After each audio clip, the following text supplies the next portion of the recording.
Ibu, mari kita mulai ibadah Jumat Agung kita.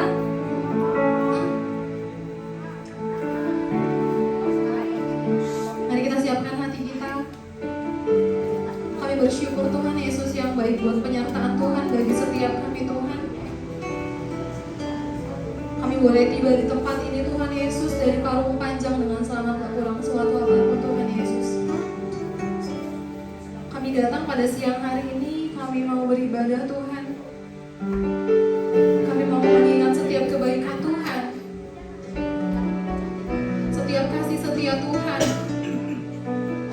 Karena Tuhan udah rela mati buat setiap kami, buat tebus dosa kami Tuhan. Kami bersyukur Allah yang baik. Gak ada kasih, gak ada cinta yang lebih besar daripada ini Tuhan.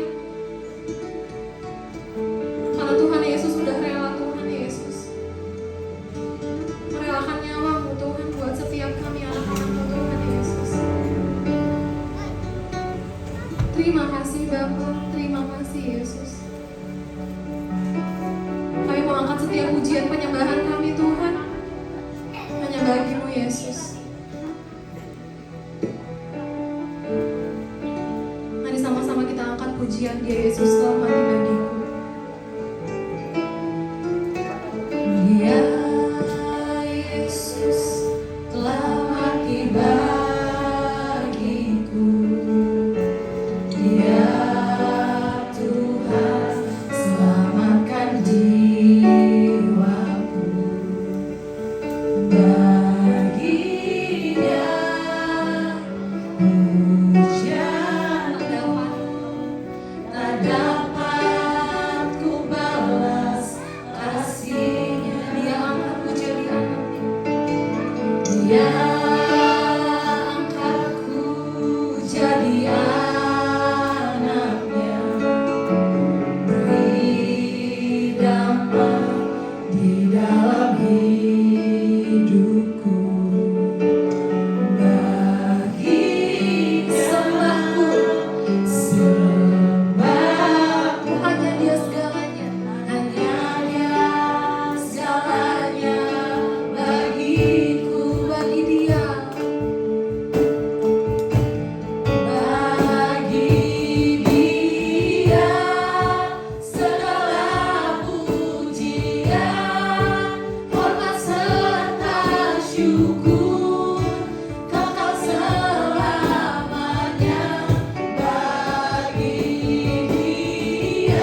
setiap karyamu di atas kayu salib Tuhan Yesus. Buat setiap pengorbananmu bagi setiap kami Tuhan. Buat setiap darah yang tercurah Tuhan Yesus untuk tebus dosa kami ya Bapa. Kami gak layak Tuhan, tapi Tuhan Yesus yang melayakkan setiap kami. Sebab Dia Allah yang baik. Dia sayang setiap kita. Dia selamatkan setiap kita.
sepanjang hari-hari ke depan Tuhan Yesus kami serahkan dalam tangan-Mu ya Bapa. Kami punya Allah yang baik. Rancangan hidup kami baik dalam tangan-Mu Tuhan. Kami percaya itu ya Bapa. Terima kasih Yesus, terima kasih Bapa. Kami siap memuji-Mu Tuhan. Hanya di dalam nama Tuhan Yesus Allah yang baik, Allah yang ajaib, kami siap memulai ibadah kami. Dalam nama Yesus sama-sama kita katakan amin. Amin. Tuhan Yesus kita baik, amin. Oke, boleh kita kasih salam kiri kanan kita. Kita katakan Tuhan Yesus baik, dia rela mati buat setiap kita. Kami bersyukur Tuhan.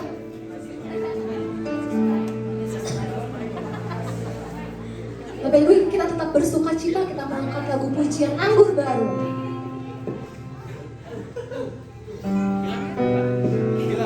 Dengan penuh sukacita ya, walaupun cuacanya agak-agak gerah, tapi gak apa-apa. Dengan penuh sukacita kita mau nyanyi buat Tuhan Yesus.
kita semua di sini berbahagia? Ada yang ngantuk? Ada. Gava tadi nguap tuh. Oke, walaupun jamnya jam-jam rawan ini, habis makan panas, tapi kita di sini semuanya merasa bahagia, amin. Kita mau sama-sama katakan, hari ini gue rasa bahagia.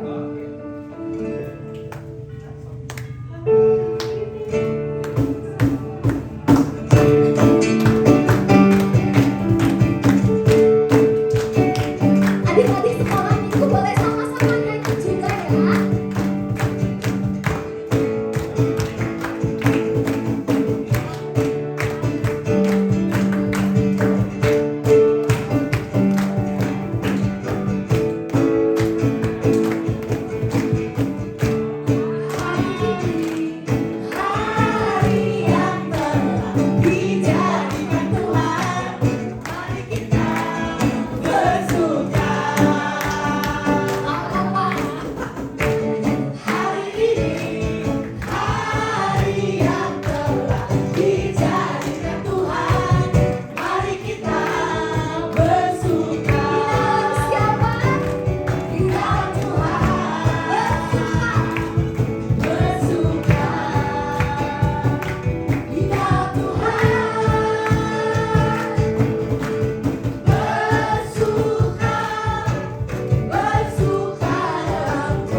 yang kau beri, pulihkanku.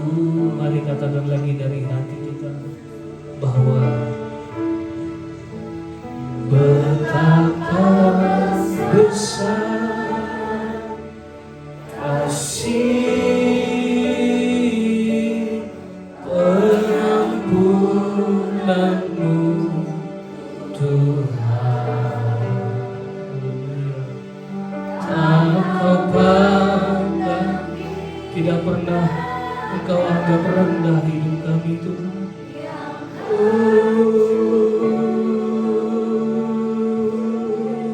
Kami berterima kasih.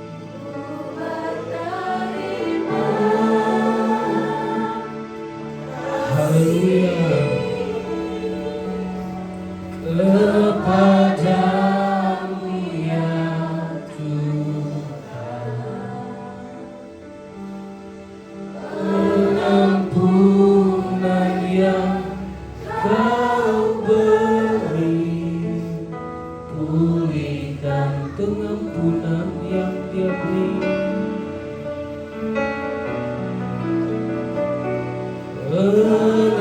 Pengampunan yang kau beri, pulihkan. Sekali lagi katakan bahwa Dia sudah ampuni kita. Pengampunan yang kau beri, pulihkanku. Haleluya. Sungguh besar kasih-Mu bagi kami. Engkau bukan hanya mengampuni kami, tapi Engkau menebus dan menerima kami sebagai anak-anak yang dikasihi oleh Tuhan. Biarlah segala pujian kami menyenangkan Engkau. Sebentar kami diberkati oleh kebenaran firman Tuhan. Sering sekali perkataan manusia menganggap kami rendah dan hina, tetapi kami percaya dan yang kami pegang bahwa hidup kami karena perkataan Allah. Sebab itu biarlah perkataan firman-Mu menjadi kehidupan, menjadi rema bagi kami semua. Bersyukur dalam nama Tuhan Yesus Kristus. Haleluya. Amin. Puji Tuhan. Shalom, salam sejahtera bagi kita semua. Selamat Paskah bagi kita. Mungkin sering sekali saya selalu berkata bahwa Paskah itu bukan hanya sebuah peringatan, tetapi biarlah Paskah itu, karena setiap tahun perayaan Paskah akan dilakukan. Tetapi seperti yang saya katakan tadi, yang menjadi persoalannya, setiap orang yang mengikuti perayaan Paskah, apakah keselamatan itu dia terima dan dia hidup dalam keselamatan dari Tuhan. Karena saya selalu berkata ibadah itu bukan acara. Sekalipun dalam setiap ibadah pasti ada liturginya, ada acara demi acara yang dibuat. Tetapi ibadah itu esensinya adalah perjumpaan dengan Tuhan. Jadi saya berharap setiap kehidupan kita mengalami perjumpaan dengan Tuhan. Kalau dalam ibadah pun Bapak Saudara tidak berjumpa, tidak alami Tuhan, di mana lagi Bapak Saudara bisa berjumpa dan mengalami Dia. Jadi ada satu tema Paskah kita hari ini, saya beri kuasa salib dan kebangkitan Kristus bagi kita. Ini kuasa salib dan kebangkitan Kristus bagi kita. Saya perlu kasih tahu bahwa keselamatan itu bukan dari saya, tapi keselamatan itu saya beritakan di dalam Kristus. Jadi semua kita ini tidak dapat memberikan keselamatan bagi orang-orang yang kita kasihi. Saya percaya tidak ada di sini orang tua ingin anaknya binasa, dan tidak ada suami ingin istrinya binasa, tidak ada istri ingin suaminya binasa. Tapi sebagai orang-orang yang kita kasihi dan kita mengasihi mereka, kita harus memberitakan keselamatan supaya dia tidak binasa. Mungkin ini perlu saya beritahu bahwa beberapa waktu di kaum muda saya kasih tahu bahwa bahkan di ibadah juga sempat saya singgung, Allah tidak pernah menciptakan iblis. Jadi jangan berpikir iblis itu kenapa ada sih. Jadi kadang orang berpikir sampai mengambil kesimpulan Tuhan itu salah karena menciptakan iblis. Saya kasih tahu, iblis tidak pernah diciptakan oleh Tuhan. Yang diciptakan oleh Tuhan apa? Malaikat. Jadi malaikat yang diciptakan Allah berontak sehingga dia dibuang dari hadapan Allah, dan itulah yang menjadi iblis dan kerajaannya. Jadi jangan berpikir iblis itu sudah ada dari sejak semula, itu karena kehendak Tuhan, tidak. Tapi Allah menciptakan malaikat, namun malaikat itu jatuh, dan itulah yang menjadi iblis. Arti jatuh itu bukan kesleo atau terjatuh secara fisik seperti yang kita pahami. Arti kejatuhan itu adalah ketika ciptaan itu melawan atau berontak atau tidak seperti yang dimaksud oleh penciptanya. Jadi itu nama kejatuhan. Dan manusia pun, ini perlu saya kasih tahu kenapa, supaya kita tahu bahwa kenapa salib itu harus ada dan kenapa kita butuh salib Kristus itu. Jadi manusia juga tidak pernah direncanakan Tuhan untuk mati. Jadi jangan berpikir kenapa manusia lahir kalau hanya nanti ujung-ujungnya mati juga. Kenapa manusia itu harus hidup nanti kalau ujung-ujungnya mati juga. Seakan-akan manusia itu terlahir tidak, ya kenapa harus dia terlahir, hidup, dan mati? Saya mau kasih tahu bahwa manusia tidak pernah direncanakan Tuhan untuk mati. Tetapi Allah sudah memberitahu manusia ketika diciptakan, manusia itu kekal, tidak dikuasai oleh waktu, tidak dikuasai oleh apapun, bahkan oleh maut atau kematian. Tapi Allah sudah memberitahu bahwa ketika engkau makan buah itu, engkau akan mati. Artinya, kadang orang berpikir kenapa Tuhan ciptakan itu? Itulah kenapa firman, makanya saya katakan begini, kasih terbesar dari Allah itu buat manusia adalah ketika manusia diciptakan tidak robot. Artinya manusia diciptakan punya jiwa. Kita bisa menolak dia, kita bisa menolak dia atau menerima dia. Jadi saya mau kasih tahu bahwa manusia itu harus mengalami kematian karena Alkitab berkata jatuh dalam dosa.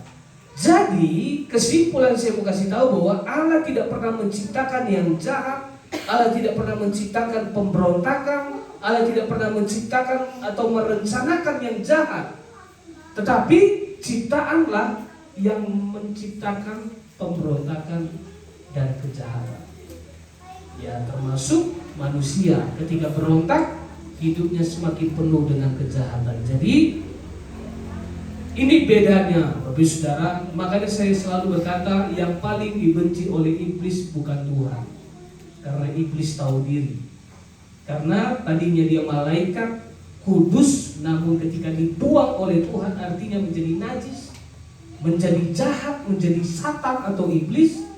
Tetapi manusia ketika jatuh, apa yang dilakukan oleh Tuhan?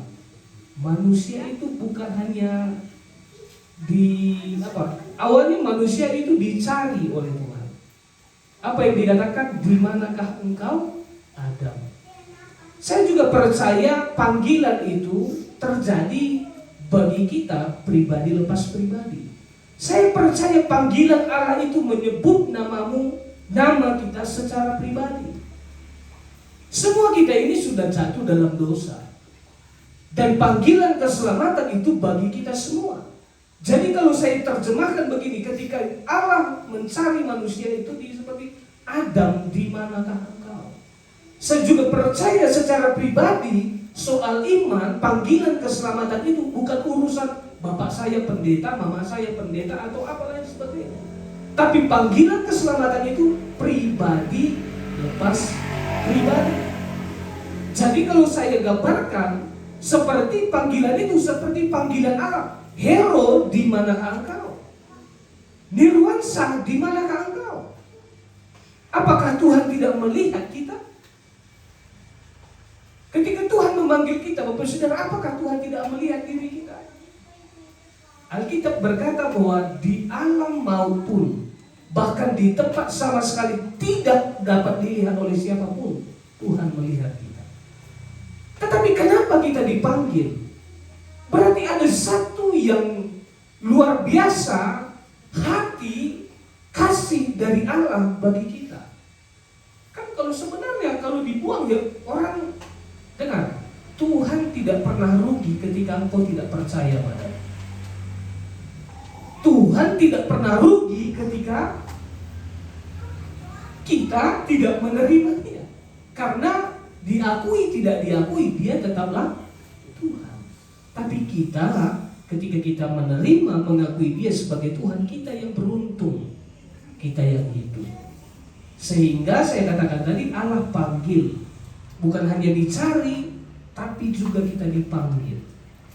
Dipanggil, dan kita bukan hanya dipanggil, tetapi kita ditebus dan diselamatkan. Jadi ini perlu saya kasih tahu, hutang itu, dosa itu hutang di hadapan Tuhan. Kadang orang berpikir kan, ya kalau saya berhenti berbuat dosa, saya akan selamat. Saya kalau berhenti berbuat jahat, saya selamat. Tidak demikian Bapak Saudara. Karena dosa itu harus, hutang itu harus dibayar. Jadi soal dosa, soal salib Kristus itu bukan hanya soal pengampunan, tapi ada darah, ada satu pembayaran, pelunasan hutang dosa itu yang dikerjakan oleh Tuhan. Makanya bicara soal keselamatan, tidak akan pernah ada keselamatan sebelum ada darah Kristus yang dicurahkan. Makanya ketika manusia menutupi aib ketelanjangan mereka karena dosa, ketika mereka tahu mereka telanjang karena mereka kehilangan kemuliaan Tuhan, apa yang dilakukan manusia? Mereka menyemat daun pohon ara untuk menutupi ketelanjangan mereka. Makanya dengar, akan banyak agama, akan banyak kebenaran yang diupayakan manusia untuk menutupi aib mereka. Gak usah jauh, gak ada yang perlu diajari kita di sini untuk menyembunyikan kesalahan. Paling pintar kita menyembunyikan kesalahan. Tetapi Allah tidak demikian, tapi Allah mengambil kulit binatang untuk menutupi ketelanjangan mereka. Artinya, kalau menguliti binatang berarti ada korban. Makanya janji Allah kepada Adam dan Hawa akan ada keselamatan yang disediakan oleh Tuhan bagi manusia. Makanya ketika lahir anak daripada Hawa, dia berpikir itulah juru selamat itu. Makanya dengar, juru selamat itu sudah dinantikan dari sejak zaman Adam dan Hawa. Tetapi kalau Bapak Saudara baca, pelajari bahwa dari Adam dan Hawa sampai Mesias atau Yesus itu lahir, itu kurang lebih 4.000 tahun lebih.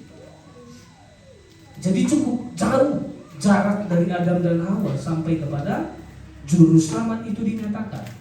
Makanya saya percaya seperti mulai terus dari Adam dan Hawa, terus sampai Kain Habel, dan sampai Enos, terus sampai Nuh, terus Abraham, Ishak, Yakub, terus sampai Yehuda, sampai Yesus lahir. Janji itu dinantikan oleh orang Yahudi. Jadi saya mau kasih tahu bahwa berbahagialah kita yang menerima keselamatan itu. Makanya perlu kasih tahu dulu kiri kanannya, salib Kristus bagimu, kuasa salib Kristus bagimu. Karena saya katakan tadi, tanpa curahan darahnya tidak ada keselamatan bagi manusia. Jadi soal salib Kristus, soal darah yang tercurah itu untuk membayar hutang dosa kita. Jadi berbahagialah kita yang sudah mendengar firman dan percaya. Karena saya katakan, kenapa? Bapak Saudara pernah lihat Yesus? Bapak Saudara melihat Yesus kenapa? Kita kan rayakan Natal atau karena ikut-ikutan. Oh, tiap bulan 12 sudah tahu pasti Natal. Nanti ada Paskah, ada Jumat Agung, ada ibadah kebangkitan, dan seakan-akan anak sekolah minggu dari dulu didoktrin ada telur Paskah. Jadi esensinya, pengertiannya nggak ada. Yang dia tahu, ya orang Kristen itu merayakan Jumat Agung, orang Kristen itu merayakan Natal. Hanya sebatas itu. Saya pun dulu anak pendeta begitu. Saya pikir ya udah, saya orang Kristen, saya ikut saja. Tetapi soal iman itu bukan soal ikut-ikutan, tapi soal kebenaran. Kehidupan orang percaya bukan soal tradisi atau agama lain sebagainya, tapi soal iman, keyakinan, itu soal kebenaran. Makanya keselamatan itu soal kebenaran. Makanya saya percaya kita semua juga, saya berharap dan menjadi doa saya, kita mengerti bahwa kenapa harus kita menerima salib Kristus atau curahan darahnya bagi kita. Saya baca terlebih dahulu dalam Filipi pasal 3 ayat 10. Yang ku kehendaki ialah mengenal Dia dan kuasa kebangkitannya dan persekutuan dalam penderitaannya, di mana aku menjadi serupa dengan Dia dalam kematiannya. Jadi Bapak Saudara, di sini Paulus berkata, yang ku kehendaki ialah mengenal Dia. Mengenal siapa yang dimaksudkan oleh Paulus ini? Paulus ini pun seorang religius, Bapak Saudara. Dia orang yang taat beragama dalam Yahudi. Bahkan dia bukan hanya taat beragama, tetapi dia adalah seorang yang luar biasa secara pengetahuan. Dia murid Gamaliel. Dia ahli Taurat, ahli kitab. Dia orang Farisi. Dia guru. Dan Bapak Saudara tahu, sebelum dia mengenal Kristus, sebelum dia berjumpa dengan Kristus, sebelum dia berjumpa dengan keselamatan itu, dia adalah orang yang sangat giat dalam agamanya, agama Yahudi. Dan dia sangat membenci pengikut Kristus. Kenapa? Karena dia benci, karena ada orang menyatakan, kok manusia itu Tuhan. Karena pengikut Yesus mengakui bahwa Yesus adalah Tuhan. Makanya berulang kali saya katakan, memang bagi manusia pada umumnya, orang Kristen itu bodoh. Kok manusia dituhankan? Kok manusia menjadi Tuhannya? Itu dalam pengertian paradigma orang yang belum mengerti. Jadi saya berdoa supaya semua akal budi manusia mengerti kenapa Kristus itu dibutuhkan oleh manusia. Makanya berulang kali saya kasih tahu bahwa Yesus bukan manusia yang menjadi Tuhan. Yesus adalah Tuhan yang menjadi manusia. Manusia tidak akan pernah bisa menjadi Tuhan. Tapi saya mau tanya, Tuhan bisa nggak menjadi manusia? Ya pasti bisa. Allah tidak terbatas. Apa yang membuat dia bisa terbatas kecuali dia sendiri yang membatasi dirinya? Makanya Paulus berkata, ia yang serupa, ia yang mengosongkan dirinya dan mengambil rupa menjadi manusia. Artinya, kenapa dia menjadi manusia? Kenapa dia turun dan menjadi manusia? Karena dengar, Allah itu tidak bisa dijangkau. Allah itu tidak bisa lagi dihampiri oleh siapapun, oleh manusia. Kenapa? Karena manusia sudah berdosa. Artinya tidak ada manusia yang dapat menjangkau Tuhan. Makanya tidak ada kepastian di dalam diri manusia. Oleh sebab itulah bahwa Allah lah yang mengambil sikap, Allah lah yang mengambil tindakan supaya kita yang tidak bisa menghampiri Dia, kita yang tidak bisa menjangkau Dia yang maha kuasa, maha tinggi, maha kudus dengan kenajisan kita ini, sehingga Dialah yang turun untuk kita. Karena Allah mengasihi kita. Jadi dengar, tidak bagaimana mungkin seseorang bisa beroleh keselamatan sebelum dia mengenal Allah yang hidup dan Allah yang benar. Mungkin Bapak Saudara pernah baca dalam Injil Yohanes, itu cukup luar biasa. Pasal 1 Yohanes saja Bapak Saudara baca, itu sudah sangat memberi pengertian yang luar biasa. Dalam Kejadian pasal 1 ayat 1, makanya dengar, ada satu saya dengar hamba Tuhan yang sebelumnya dia non-Kristen, tapi ketika dia membaca kitab Kejadian, dia merasa kaget. Karena di dalam kitab Kejadian itu Allah memberitahu Bahkan betapa luar biasanya yang membuat dia tertarik bahwa dikatakan pada mulanya Allah. Di situ ada satu pemberitahuan bahwa permulaan segala sesuatu itu adalah Allah. Dan bukan hanya keberadaan Allah yang diberitahukan oleh Alkitab, dan Alkitab juga memberitahu bahwa Allah yang membuat segala sesuatu ada. Bahkan dengan jelas Alkitab menuliskan hari pertama Allah menciptakan terang dan gelap. Terus sampai seterusnya sampai Allah menciptakan manusia pada hari yang ke-6. Bahkan Alkitab juga menuliskan manusia yang diciptakan itu latar belakangnya apa yang membuat manusia itu berdosa dituliskan oleh Alkitab. Sehingga dia terus baca. Makanya saya katakan tadi dalam Yohanes pasal 1 dikatakan pada mulanya adalah firman. Firman itu bersama-sama dengan Allah dan firman itu adalah Allah. Dan firman itu menjadi manusia, penuh kasih karunia dan kebenaran. Itulah Yesus itu. Dan betapa luar biasanya Bapak Saudara, Alkitab juga memberitahu kita bahwa dikatakan ia datang tetapi ciptaan tidak mengenal penciptanya. Makanya ini menjadi satu kegelapan yang luar biasa yang diakibatkan dosa itu. Ada satu kerusakan hubungan, bukan hanya kerusakan hubungan, tapi ada satu kegelapan yang luar biasa yang diakibatkan dosa itu. Makanya pernah dengar peristiwa ketika Yesus berkata kepada angin dan badai ketika dikatakan diamlah, dan dikatakan pada saat itu angin dan badai itu diam, tenang. Karena pada waktu itu para murid, orang-orang yang berjalan bersama dia berkata, Guru, kau tidak peduli kita binasa karena ada satu badai yang besar yang menghampiri mereka. Sehingga mereka berkata, tidak peduli kau kita binasa. Tapi Yesus berkata dan memerintahkan danau itu pun menjadi tenang. Sehingga dengar, bahkan para rasul dan orang-orang yang bersama dengan dia berkata begini, siapa gerangan orang ini? Sehingga angin, sehingga alam semesta tunduk padanya. Artinya dengan Bapak Saudara bahwa setiap ciptaan seharusnya pasti taat kepada penciptanya. Tidak mungkin. Artinya gini, setiap ciptaan pasti taat kepada penciptanya. Tapi masalahnya dosa membuat kita tidak mengenal. Makanya saya baca dalam Yohanes pasal 17. Yohanes pasal 17 ayat 2 dan 3.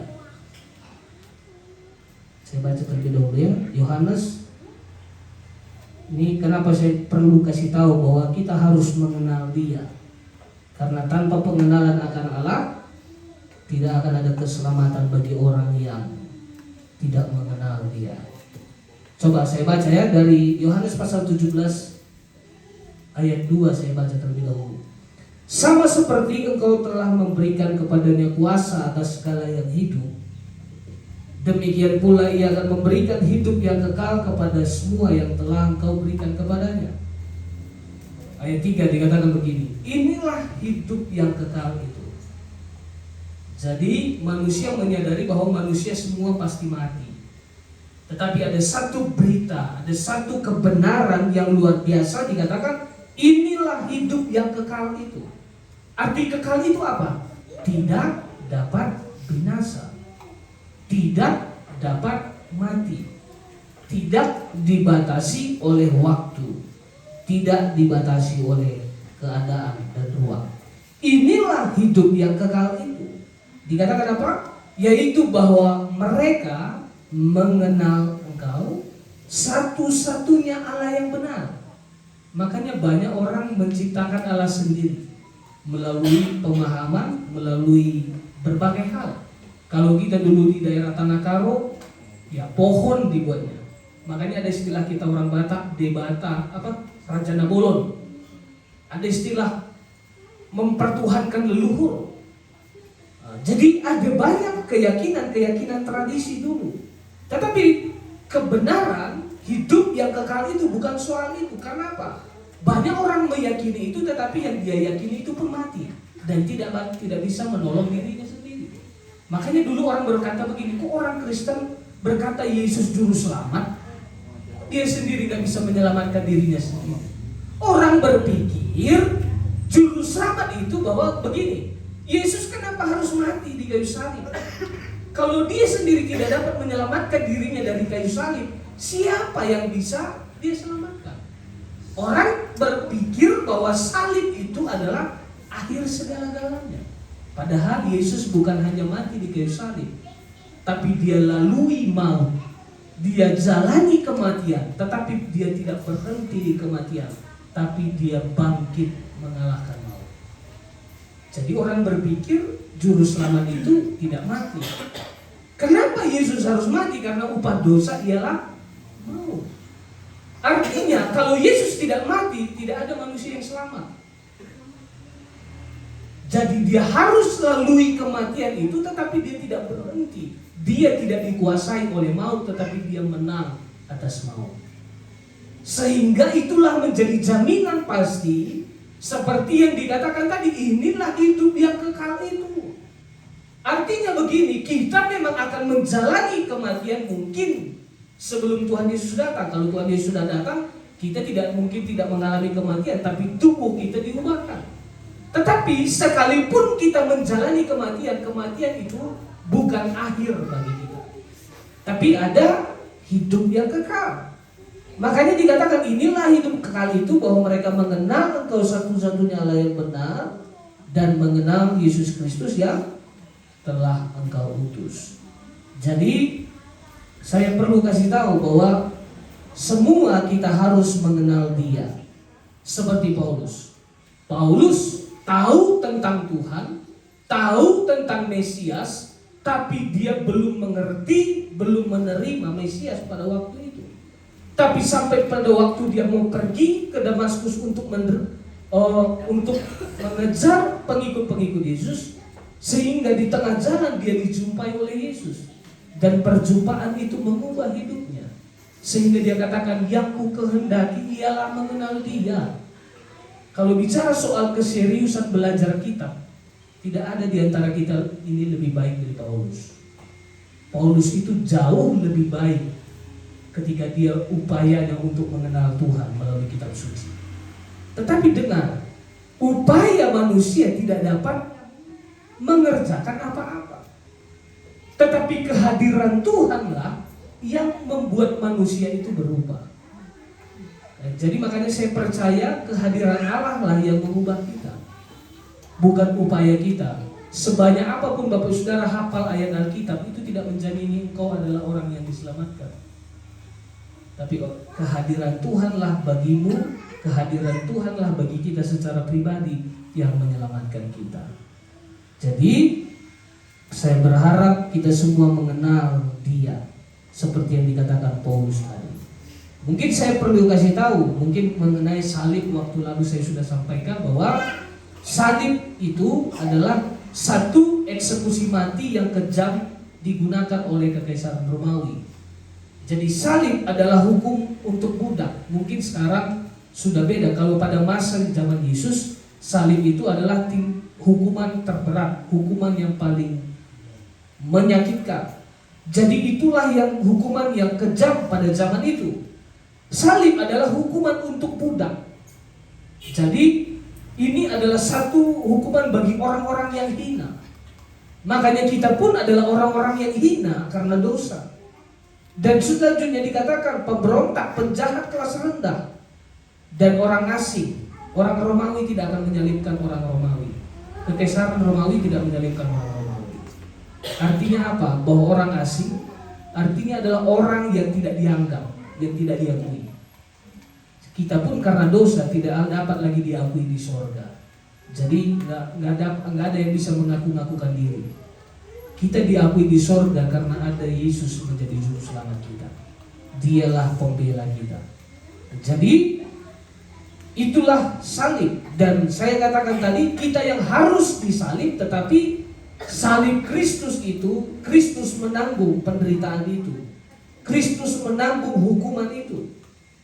Ya, bicara soal Kristus, waktu minggu lalu saya sudah sampaikan juga, Kristus Yesus yang mana? Karena bicara soal Yesus, ada pemain bola, Gabriel Jesus, ada Jesus Navas, ya, ada juga. Jadi makanya saya katakan tadi, dalam perjanjian lama ada istilah Yosua, Allah penyelamat. Tapi nama itu punya arti. Tetapi masalahnya bukan soal arti nama, tetapi yang menjadi mana pribadi Yesus yang sesungguhnya. Yaitu yang kita tahu, yang kita peringati hari ini, bahwa Yesus yang lahir, Yesus yang melayani, Yesus yang disalib, mati disalib, Yesus yang dikubur. Dengar bahwa banyak yang sudah nama Yesus, tetapi hanya nama Yesus Kristus Tuhan yang diberitakan oleh Rasul, yang diberitakan oleh gereja Tuhan sampai hari ini, yang bangkit dari antara orang mati. Lalu banyak nabi, banyak rasul, dia sesudah mati tidak terlihat lagi. Tapi Yesus yang diberitakan itu adalah Yesus yang benar-benar mati, dikubur, tetapi dia bangkit pada hari yang ketiga. Dan itu bukan mitos. Sejarah dunia pun mengakui itu, bahwa Yesus yang dimati di kayu salib dan dikubur itu bangkit pada hari yang ketiga. Dan pada waktu dia bangkit pada hari yang ketiga, disaksikan oleh para murid dan banyak lagi. Bahkan salah satu yang menyalibkan dia, yang melihat, menyaksikan Yesus mati digantung di kayu salib itu, melihat Yesus itu bangkit, melihat mengalami perjumpaan Yesus dengan Yesus ketika bangkit dari kematian. Artinya Bapak Saudara bahwa bukan hanya itu.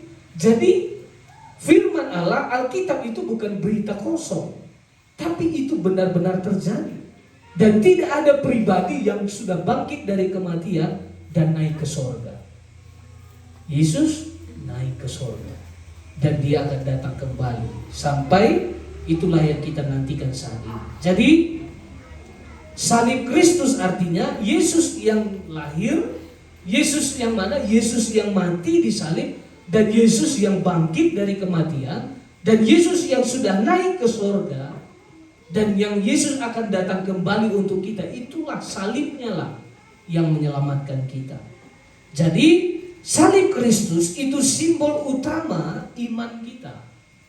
Salib Kristus itu menunjuk pada kematian, pengorbanan Yesus Kristus di kayu salib untuk keselamatan manusia. Jadi dengar bahwa salib Kristus, pengenalan akan inilah, pengertian, mengerti, mengenal akan salib Kristus itu, itulah dasar keselamatan kita. Itulah dasar iman kita.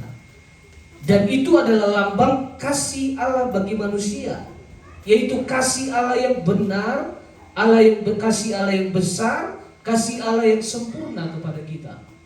Makanya ayat hafalan yang biasa dari dulu sekolah minggu, ada yang ingat Yohanes 3:16? Biasanya itu saking hafalnya, anak-anak belum sekolah aja bisa hafal itu.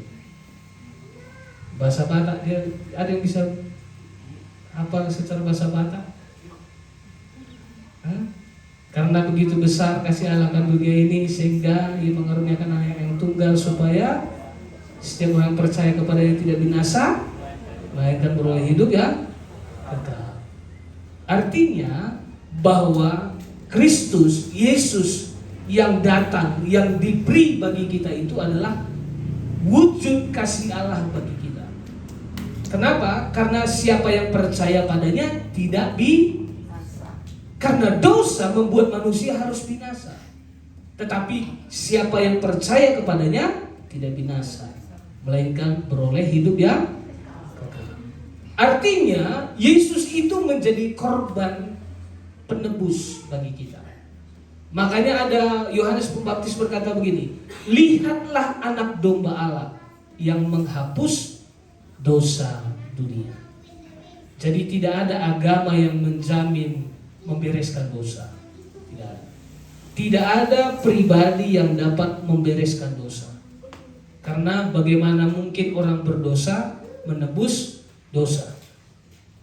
Betul? Tidak ada yang dapat menebus dosa. Bahkan malaikat pun tidak bisa menjadi juru selamat, karena malaikat makhluk kudus. Tapi manusia diciptakan serupa segambar dengan Allah. Jadi kenapa harus Tuhan? Kenapa harus Yesus? Kenapa harus Allah yang menjadi juru selamat kita? Karena tidak ada yang memenuhi persyaratan penebusan itu. Makanya persyaratan yang memenuhi persyaratan penebusan itu adalah, saya katakan begini, malaikat tidak diciptakan serupa segambar dengan Allah. Makanya malaikat tidak bisa memenuhi persyaratan penebusan hutang dosa. Bahkan malaikat ketika berdosa dibuang, ketika jatuh. Jadi satu-satunya solusi, satu-satunya jalan penebusan dosa itu hanya Allah sendiri. Makanya itulah Yesus yang datang untuk kita. Makanya saya perlu baca dalam Roma pasal 3. Sebelum kita menghadap perjamuan Tuhan, saya perlu beritahu. Roma pasal 3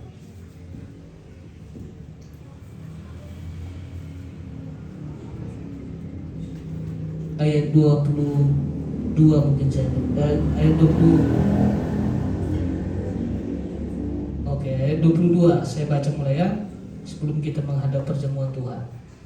Yaitu kebenaran Allah karena iman dalam Yesus Kristus bagi semua orang yang percaya, sebab tidak ada perbedaan. Artinya, Bapak Saudara, semua manusia sudah berdosa. Makanya selanjutnya dikatakan karena semua orang telah berbuat dosa. Jadi jangan salahkan Adam dan Hawa. Ini saya ke neraka gara-gara Adam dan Hawa. Nggak ada urusan Adam dan Hawa dengan dosamu. Nggak ada urusan Adam dan Hawa dengan pemberontakan. Tapi semua manusia, semua orang telah berbuat dosa. Ya, ada di sini yang nggak pernah berbuat dosa. Saya katakan tadi, untuk membayar hutang dosa tidak bisa berhenti berdosa. Makanya saya selalu tekankan ini, dengan keselamatan, dasar keselamatan kita bukan karena tidak berbuat jahat, bukan karena perbuatan. Dasar keselamatan itu karena iman kepada Yesus Kristus, Tuhan Juru Selamat. Dan tapi bukan berarti ketika kita selamat, ketika kita percaya sudah selamat, bebas melakukan dosa. Dengar, bahwa saya percaya kita ini bukan orang-orang yang Yesus pernah berkata begini, jangan kasih yang berharga kepada anjing, jangan kasih mutiaramu kepada babi. Karena kalau dikasih dia tidak tahu itu bernilai sehingga dia buang, diinjak-injak. Tapi saudara tahu apa enggak yang berharga di hidup ini? Masalahnya kalau kita tidak tahu apa yang bernilai, apa yang berharga, bagaimana kau dapat menghargai apa yang Tuhan beri bagimu? Makanya banyak orang Kristen sekarang pun berpikir yang berharga itu seperti apa yang dihargai oleh dunia. Makanya ini perlu saya kasih tahu, Bapak Saudara, kita harus tahu apa yang bernilai dalam hidup ini. Karena dalam kebodohan banyak orang Kristen merasa nilai hidupnya pun tergantung materi. Kalau ada uang, kalau ada kedudukan. Nilai hidup kita tidak tergantung duniawi lagi, Bapak Saudara. Bukan berarti kita tidak memerlukan itu. Tapi satu hal itu bukan menjadi dasar kehidupan kita lagi. Kalaupun Tuhan karuniakan, percayakan itu, kita pergunakan untuk memuliakan Tuhan. Makanya kita harus punya fondasi hidup yang benar. Makanya dikatakan karena semua orang telah berbuat dosa dan telah kehilangan kemuliaan Allah. Arti telah kehilangan kemuliaan Allah itu begini. Karena dosa itu membuat gambar diri kita rusak, membuat hubungan kita rusak, dan kerusakan hubungan manusia dengan Allah, keterpisahan manusia dengan Allah, itu artinya manusia itu mati. Manusia itu binasa. Jadi manusia tidak bisa hidup tanpa Tuhan. Makanya manusia bisa hidup ketika terhubung dengan Tuhan. Makanya dengar bahwa ketika manusia diciptakan dari debu tanah, Allah membentuk manusia itu dari debu tanah, Allah menghembuskan nafas hidup ke hidung manusia itu, sehingga manusia itu menjadi makhluk hidup. Makanya setiap pelayanan kedukaan, kenapa dikatakan lebih baik ke rumah duka daripada ke pesta? Karena manusia gampang lupa diri. Manusia ini paling gampang lupa diri. Makanya berulang kali saya katakan, jangan ketawai orang jatuh, karena belum tentu sebentar engkau yang jatuh. Jangan kau rendahkan orang yang jatuh, kesandung, karena belum tentu sebelum engkau berhenti tertawa, engkau kesandung. Karena manusia hari ini bisa jadi malaikat, besok bisa jadi iblis. Jadi tidak ada manusia yang harus merendahkan yang lain. Jadi makanya perlu saya kasih tahu ini, bahwa dikatakan telah kehilangan kemuliaan Allah. Jadi keterpisahan manusia dengan Allah itu membuat manusia itu benar-benar rusak dan mati. Jadi manusia harus terhubung dengan Tuhan. Masalahnya dosa itu merusak hubungan. Makanya ketika dikatakan Allah benci perceraian, itu bicara soal ketika manusia jatuh dalam dosa, manusia menceraikan dirinya dengan Tuhan. Jadi dengar, Tuhan tidak pernah meninggalkan engkau. Tuhan tidak pernah memutuskan hubungannya dengan engkau. Engkau sendiri yang menceraikan dirimu dengan Tuhan. Engkau sendiri yang memutuskan hubunganmu dengan Tuhan melalui dosa. Tetapi dikatakan begini, ayat 24-nya, dan oleh kasih karunia, garis bawahi, oleh kasih karunia telah dibenarkan dengan cuma-cuma karena penebusan dalam Kristus Yesus. Jadi dikatakan karena apa kita selamat? Kasih karunia. Jadi kita diselamatkan, salib Kristus itu adalah penyataan kasih karunia Tuhan.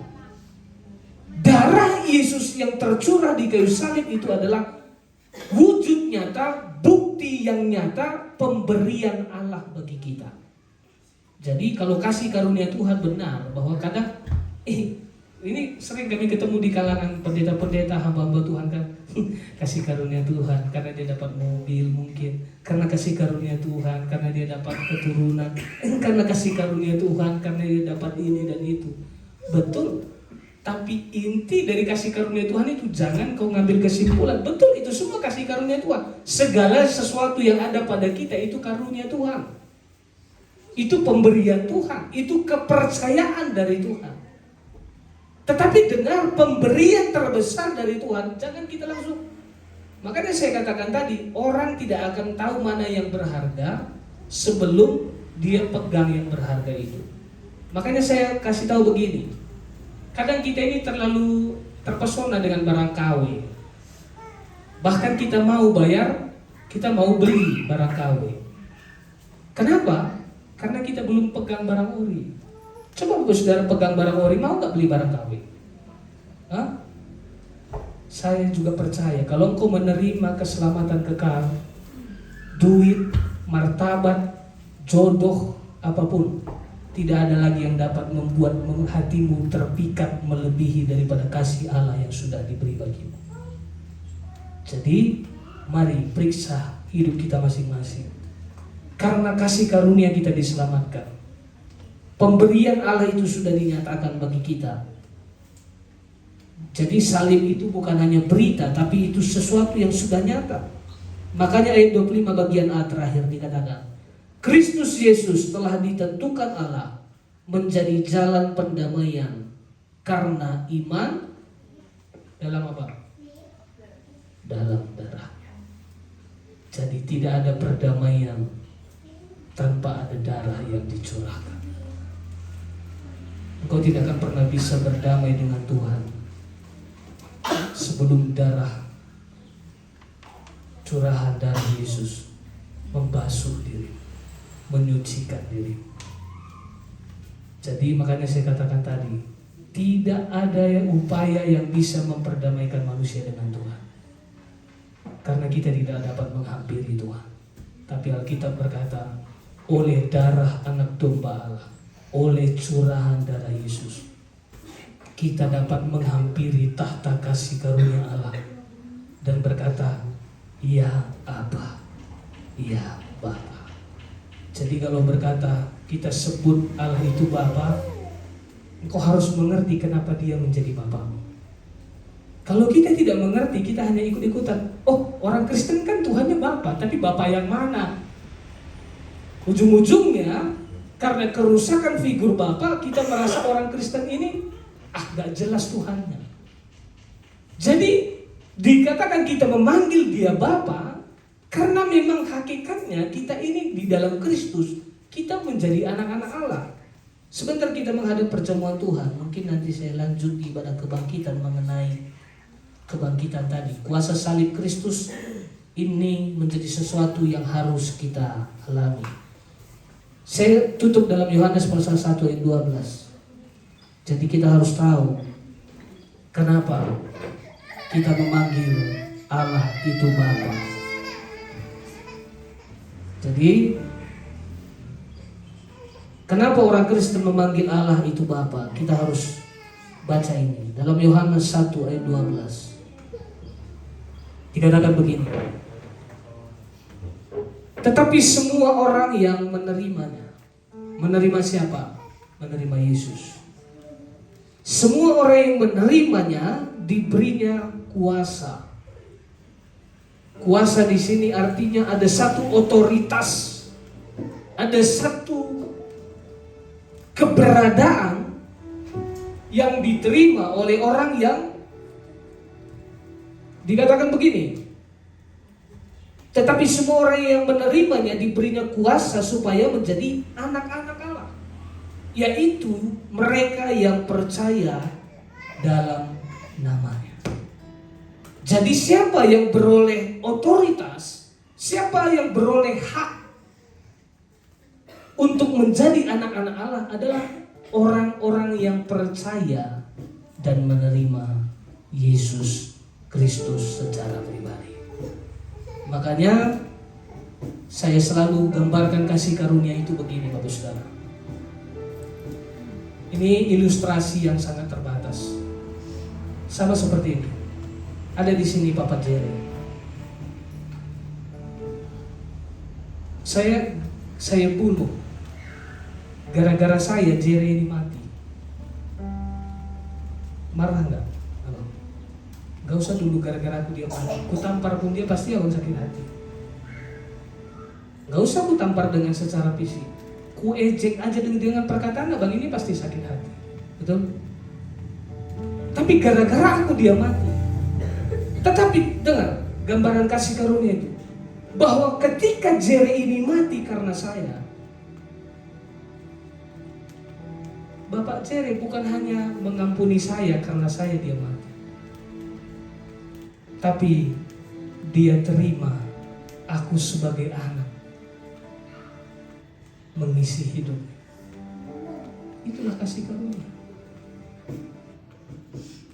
Kita yang harus mati, Ustaz. Kita yang harus binasa. Tapi karena kita, makanya Allah mana yang seperti Allah kita? Saya tidak pernah menemukan Tuhan sekonyol. Makanya tidak ada pemikiran manusia yang dapat menggambarkan, menceritakan, menjelaskan Yesus. Tuhan mana yang sebodoh itu? Makanya Paulus berkata, pemberitaan salib adalah kebodohan bagi orang yang binasa. Tapi pemberitaan salib adalah kemuliaan bagi orang-orang yang diselamatkan. Karena kalau Yesus tidak mati di kayu salib, tidak ada manusia yang sampai ke surga. Jadi jangan salahkan, agama tidak menyelamatkan kita. Engkau tidak selamat karena agamamu Kristen. Kita selamat karena ada darah yang sudah dicurahkan untuk membayar lunas hutang dosa kita. Sekarang apa reaksimu? Kalau saya sudah diampuni Bapak Jerry, gara-gara saya Jerry harus mati. Itulah kasih karunia. Saya diterimanya sebagai anak. Saya ditempatkannya di rumahnya. Saya tidak dianggap orang asing. Makanya gini, pengampunan tanpa penerimaan itu, pernah ngampunin orang ketika salah, tapi Bapak Saudara ingin beda matahari dengan dia kan? Terlihat mukanya, ini lagi. Betul atau benar ini? Kamu gak sakit hati, aku gak marah, aku sudah ngampunin dia, tapi pas lewat mukanya berubah hati. Belum beres berarti. Tapi kita bukan hanya diampuni, tapi kita diterima, bahkan dimuliakannya. Adam dan Hawa diciptakan serupa segambar dengan dia. Tetapi oleh karena Yesus, kita bukan hanya menjadi ciptaan bagi Allah. Alkitab berkata, kita menjadi anak-anak Allah.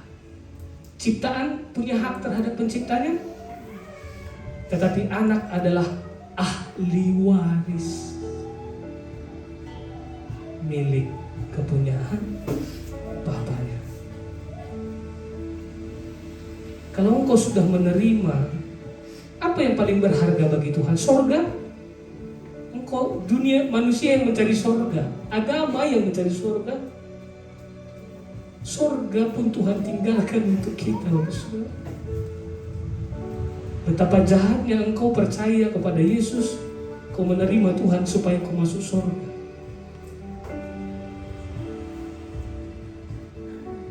Sorga pun Tuhan tinggalkan demi kita. Sekarang apa motivasimu percaya pada Tuhan? Supaya kau masuk sorga.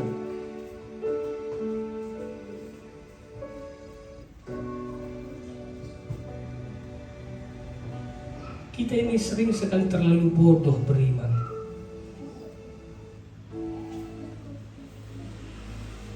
Tuhan tinggalkan segala-galanya untuk kita, tapi kita ingin meraih segala-galanya.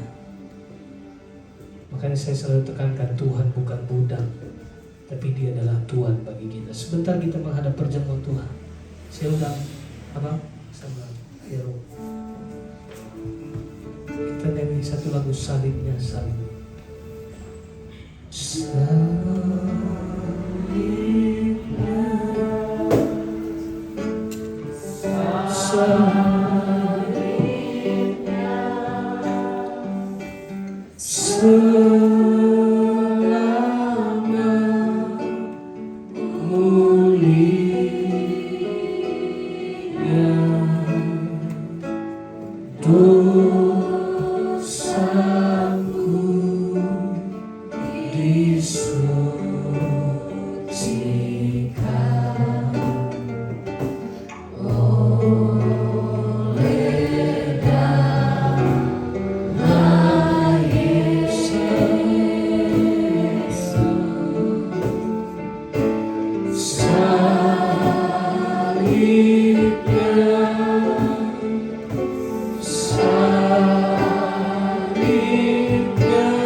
Saudara, sebelum kita menikmati perjamuan Tuhan, saya mengajak kita merenung sejenak, supaya engkau menerima yang berharga dari Tuhan, kau dapat menghargainya. Bahwa ketika kita menikmati perjamuan Tuhan, engkau tidak sedang makan roti dan anggur saja, tapi engkau sedang menikmati satu pengorbanan yang luar biasa bagi saudara. Berulang kali saya katakan, orang lain takut sakit jantung karena dia pikir sakit jantung itu mematikan. Sakit paru-paru, penyakit itu menjadi satu yang serius bagi orang. Saya katakan bahwa sakit jantung, kanker stadium 4 pun tidak dapat membawa orang ke neraka. Tidak perlu dosa besar membawamu ke neraka. Dosa kecil, kita sering sekali membuat ukuran dosa. Dosa kecil pun bisa membawa orang ke neraka. Jadi yang paling serius adalah dosa. Jadi Bapak Saudara, saya mengajak kita semua coba renungkan, supaya kau tahu menghargai apa yang kau terima dari Tuhan. Karena kalau kau tidak dapat menghargai apa yang kau terima dari Tuhan, kau juga tidak akan dapat memelihara pemberian Tuhan. Kenapa sering sekali dalam rumah tangga pun kita tidak dapat menghargai karunia Tuhan? Karena kau tidak dapat menghargai pemberian Tuhan. Tapi kalau kita menghargai pemberian Tuhan, kita akan pelihara, kita akan rawat. Sebab itu saudara, sebelum kita mengambil ini, saya perlu kasih tahu bagi kita semua, karena dosa, demi membebaskan kita dari kuasa dosa, Allah yang maha tinggi turun dari tahtanya, turun ke dunia paling rendah dan hina. Dia jalani, Bapak Saudara. Kalau Bapak Saudara berkata lapar, dia jalani semua itu. Kalau Bapak Saudara katakan dunia itu penuh penderitaan, dia jalani. Dikucilkan, direndahkan, dia jalani semua. Bahkan di mana Bapak Saudara bisa manusia merendahkan Allah yang maha tinggi serendah-rendah, ditelanjangi, diolok-olok. Bapak Saudara, berulang kali saya katakan, cambuk orang Romawi yang mencambuk tubuhnya itu seperti mata kain. Kadang saya pikir, kenapa dia harus rasakan penderitaan manusia? Itu menjelaskan bahwa dia serius mengasihi kita. Setiap kali cambuk itu dicambukkan, itu daging keluar dari tubuhnya. Kita ini kena senggol sedikit sudah memaki-maki, marah-marah. Dia sampai tergantung di kayu salib. Dia tidak pernah berkata dia mau menghanguskan semua, tapi dia berkata, Bapa, ampunilah mereka.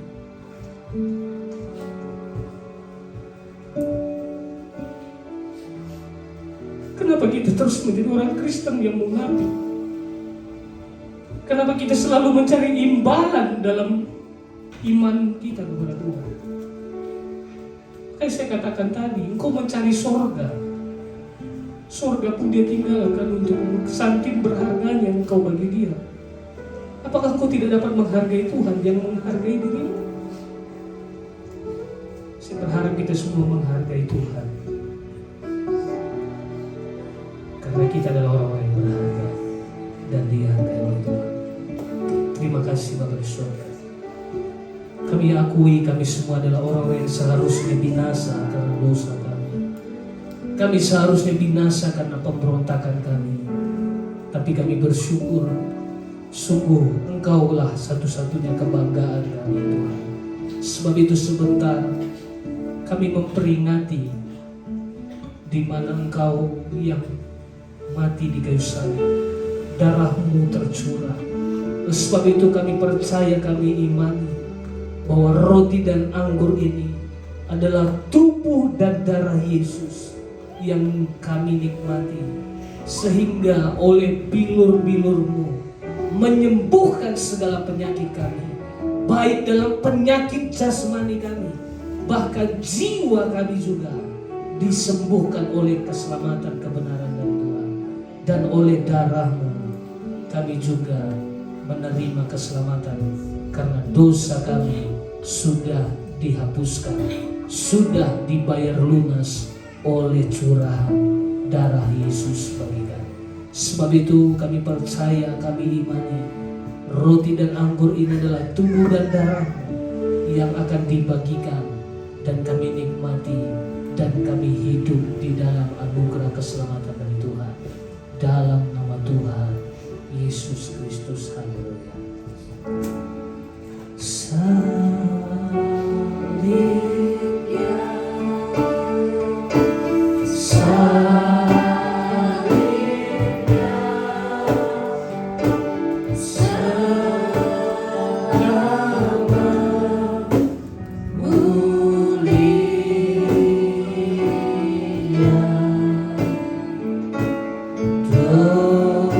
Dosaku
Dan ketika mereka sedang makan, Yesus mengambil roti, mengucap berkat, memecah-mecahkannya, lalu memberikannya kepada murid-muridnya dan berkata, "Ambillah, makanlah, inilah tubuhku."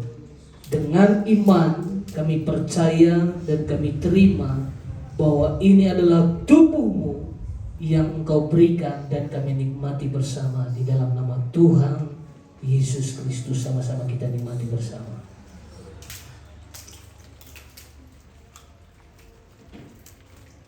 Terima kasih.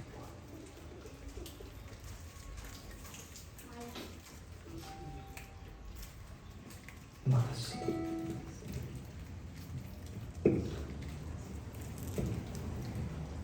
Bersama kita mengangkat cawan di tangan kanan kita, bahwa kita sepakat ini adalah pencurahan darah Yesus. Saya baca firman Allah. Sesudah itu ia mengambil cawan, mengucap syukur, lalu memberikannya kepada mereka dan berkata, "Minumlah kamu semua dari cawan ini, sebab inilah darahku, darah perjanjian yang ditumpahkan bagi banyak orang untuk pengampunan dosa."